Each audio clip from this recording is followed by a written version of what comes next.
Hello मित्र, मुंबई नाम सुनने में कितना अच्छा लगता है ना। यहाँ की ऊंची ऊंची इमारतें, कभी खत्म ना होने वाला काम, लोगों की चहल पहल, वो लोकल ट्रेन के अनाउंसमेंट्स, वाहनों की पीप पीप, यहाँ का खाना, कल्चर, इन सब में एक अलग से ही जादू है।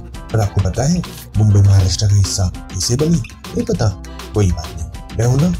चलो थोड़ा शुरुआत से शुरू करते हैं।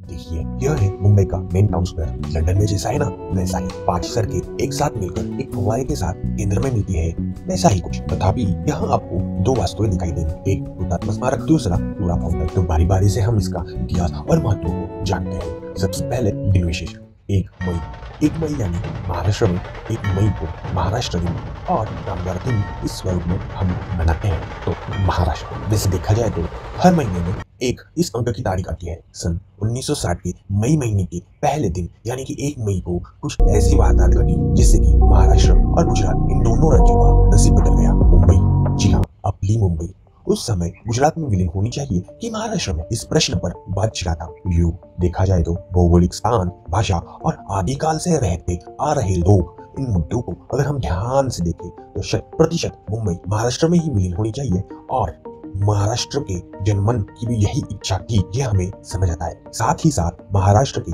सीमावर्ती भाग में जो मराठी भाषिक गांव थे, प्रांत थे, उन्हें भी महाराष्ट्र में शामिल करना, यह भी एक इच्छा थी। जैसे कि बेळगाव, निपाणी, कारवार और भी मराठी प्रांत। रही बात मुंबई की, तो उस समय मुंबई में 50% लोग अमराठी और 50% लोग मराठी थे। वैसे जो अमराठी 50% लोग मुंबई में रह रहे थे, उनमें से 22% लोग गुजराती थे। ये बात तो हो गई 100% आंकड़ों, मगर तब के कुछ राजनीतिक लोगों को ऐसा कतई मंजूर नहीं था। देखो, वैसे ब्रिटिश काल में जो राज्यों की रचना थी वो भाषागत के अनुसार नहीं थी, बल्कि वो थी प्रोविंस के अनुसार। जैसे कि आपने सुना ही होगा, Bombay province, Madras province, Bengal province. और कमाल की बात यह है कि अकेले बॉम्बे प्रांत में अलग अलग 6 ऐसी भाषाएं बोली जाती थी। वैसे भाषा के अनुसार प्रांत की रचना होने से प्रांत की बहुत प्रगति होती है, ऐसी सोच स्वतंत्रता मुहिम के वक्त लोगों में थी। स्वतंत्रता मिलने के बाद स्वतंत्र भारत के पहले प्रधानमंत्री जी, इन्हें ये बात रास नहीं आई। उनका मानना यह था कि अगर ऐसा कुछ हो जाएगा तो देश में कई भाग बन जाएंगे और लोगों में भाषा के प्रति अति अंधश्रद्धा और अति गर्व पनपने लगेगा। इसी बीच आज का आंध्र प्रदेश, वहां के एक व्यक्ति जिनका नाम था पोट्टी श्रीमालू, जी हाँ, वे गांधी विचार को समर्थन देते थे। इन्हें लगता था जो तेलुगु भाषिक है, इनके लिए अलग से एक प्रांत होना चाहिए। वैसे देखा जाए तो उस समय तेलुगु, तमिल, कन्नड़ा, मलयालम भाषिक जितने भी लोग थे वो एक ही प्रांत में आते थे, मद्रास प्रोविंस। इसी बात को लेके उन्हें ये लगा कि एक तेलुगु भाषिक राज्य भी होना चाहिए, तो इसलिए उन्होंने अन्न त्याग सत्याग्रह करना प्रारंभ किया। अन्न त्याग सत्याग्रह के चलते उनका दुर्भाग्यवश निधन हो गया और उसके बाद हुई दंगल और सामाजिक तनाव के चलते स्वतंत्र भारत सरकार को आंध्र प्रदेश की स्थापना करनी पड़ी। वैसे देखा जाए तो सबसे पहले अगर कोई राज्य स्वतंत्र भारत में बना होगा तो वह आंध्र प्रदेश ही था, जो कि भाषावार यानी कि भाषा के आधार पर बना होगा। उसके बाद तमिलनाडु, कर्नाटक और केरल, यह प्रांत भी भाषागत के अनुसार स्थापित हो गए। तो वापस आते हैं 1956 के दौर में। रुको, क्यों ना हम और पीछे चले तो उस समय संयुक्त महाराष्ट्र नाम की एक चळवळ संगठना की स्थापना करी गई थी। उनका उद्देश्य एक ही था, मराठी भाषागत के जितने भी जिले उस समय महाराष्ट्र में थे वो सब महाराष्ट्र में ही विलीन होनी चाहिए। उस समय के बहुत ही नामी लोगों ने इस संगठन का समर्थन किया था। अब मैं बताता हूँ उस दिन क्या हुआ। साल था 1956 का। वो दिन था नवंबर महीने की 21 तारीख का। उस दिन कुछ आंदोलनकारी, जिनका उद्देश्य था आंदोलन का कि मुंबई और सीमावर्ती मराठी बहुल प्रांत महाराष्ट्र के साथ मिल जाए। साथ ही साथ उस समय की सरकार ने महाराष्ट्र की सीमा तय करने के लिए जो समिति संगठित करी गई थी, उनके इरादों को विरोध और उनका निषेध करने के लिए उन्होंने यह आंदोलन शुरू किया था। इसी कारणवश उनका मोर्चा आज के छत्रपति शिवाजी महाराज टर्मिनल से चल पड़ा और ऐसे ही आते आते आज का हुतात्मा चौक जिस स्थान में स्थापित है वहां तक वो आ गए। वहां आने के बाद उन्होंने उसी स्थान पे बैठ के आंदोलन शुरू कर दिया, निषेध व्यक्त करना शुरू कर दिया। उस समय प्रांत की पुलिस, इन्होंने उन पर लाठीचार्ज कर दिया, फिर भी वह डरे नहीं, वहीं पे डटे बैठ गए और अपना निषेध व्यक्त करने लगे। इसी दौरान पता है क्या हुआ?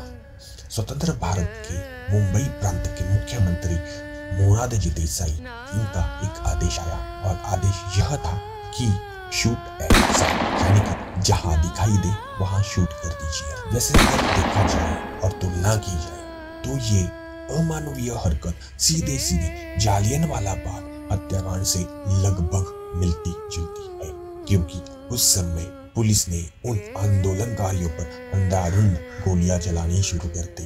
उस हत्याकांड में और इस हत्याकांड में क्या फर्क है, आप ही बताइए, आप ही तय करिए। खैर, जो होना था वो हो गया। करीब करीब 37 लोगों ने यहाँ अपनी प्राणाहुति दी। वैसे अगर आप यह फलक देखोगे तो आपको 106 लोगों के नाम यहाँ दर्ज किए हुए दिखाई देंगे। तो बात ऐसी है कि पूरे महाराष्ट्र भर में जिन जिन लोगों ने अपनी प्राणाहुति दी थी इस पवित्र महाराष्ट्र की स्थापना के लिए, उन सभी का नाम यहाँ इसीलिए दर्ज है। इसके बाद आखिरकार वो दिन आ ही गया जब मुंबई महाराष्ट्र की राजधानी बनी, न कि राजधानी बल्कि महाराष्ट्र का अविभाज्य भाग बना। दुर्भाग्यवश बाकी सीमावर्ती मराठी भाषिक प्रांत महाराष्ट्र में शामिल न हो पाए।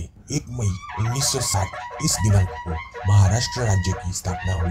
उसी वक्त एक समिति संगठित करी गई जिसका नाम संयुक्त महाराष्ट्र समिति ऐसा था। तो समिति ने एक सोवियत स्टाइल का यह मेमोरियल बनवाया, क्योंकि आंदोलनकारी लोगों में कई लोग समाजवादी विचारधारा के भी थे। अगर आप इस मेमोरियल को ध्यान से देखोगे तो आपको नजर आएंगे 2 व्यक्ति, एक कामगार और दूसरा किसान। दोनों ने मशाल हाथ में पकड़ी है, वो भी एक साथ, जो कि क्रांति दर्शाती है। वैसे देखा जाए तो यह स्मारक है सिर्फ यही पहले स्थापित किया गया था। बाकी यह जो इतना बड़ा क्षेत्र आपको दिख रहा है स्मारक के अगल बगल में, वह महाराष्ट्र राज्य की निर्मित की 25 साल की सालगिरह की खुशी में, मतलब कि साल 1985 में तब के मुंबई के महापौर छगन भुजबल, इन्होंने आगे बढ़कर इस स्मारक को सुसज्जित किया। अगर आप मेमोरियल को ऊपरी बाजू से देखोगे और उसका जो आसपास का प्रदेश है उसको भी आप ऊपरी बाजू से देखोगे तो आपको महाराष्ट्र राज्य का नक्शा दिखाई देगा। साथ ही साथ वहाँ जय महाराष्ट्र ऐसा लिखा गया है, ऐसा दिखाई देगा। ध्यान देने वाली बात यह है कि इन नामों में कई सारे नाम आपको अमराठी भी दिखाई देंगे और साथ ही साथ आपको यहाँ अमर ज्योति भी दिखाई देंगी। यह अखंड ज्योति है जो कभी बुझती नहीं। तो ऐसी कुछ थी ये कहानी। देखो, इतिहास वो चीज है जो भले पढ़ाई में काफी बोर कर गया हो, पर वह एक जीता जागता ऐसा किसी का वर्तमान था। तो अनुभव लो, उसकी मदद से सोचो, समझो, जानो। अगर बात 74 सालों के पहले की स्थिति की करें और आज की मुंबई की बात करें तो सच बात यह है कि बढ़ती कोठियों की कीमत और मराठी जनों का मुंबई में काम करने के अलावा सच्ची तौर में बसना मुश्किल हो गया है। और रहा सवाल बेलगांव, निपानी, कारवार और अन्य मराठी बहुल भाषिक सीमावर्ती मराठी प्रांतों का विलीनीकरण का, तो 1956 के जो महाराष्ट्र के लोग थे जो क्षतिग्रस्त हुए, हुतात्मा हो गए, उन जैसे लोग आज कहाँ? आज छोड़ो, जाने दो, फिर कभी।